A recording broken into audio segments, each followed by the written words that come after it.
فقط جشن نوروز، عید نوروز، احتفالات نوروز این عید پیش از اسلامی است. سلام علیکم. بسیار خوش آمدید نور دیده. سلام علیکم. علیکم السلام. اما فقط آن عادت هایی که ارتباط به جاهلیت داشت، به بت پرستی و آتش پرستی داشت، به البته اسلام قبول نمیکنه.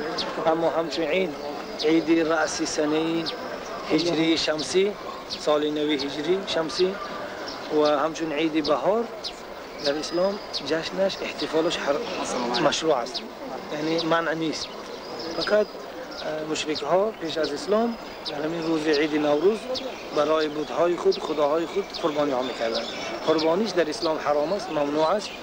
مسلمان ها این عید نوروز همچون عید سال نو، سال نوی هجری شمسی و همچون عید بهار و همچون عیدی که تمام طبیعت از سر نو به قدرت الهی زنده می شود، این برای اسلام مسلمان ها همچون باز عبرت است که آمدنی بهار این مسلمان ها را تذکر میدهد به روز قیامت. حدیث های بسیاری هست.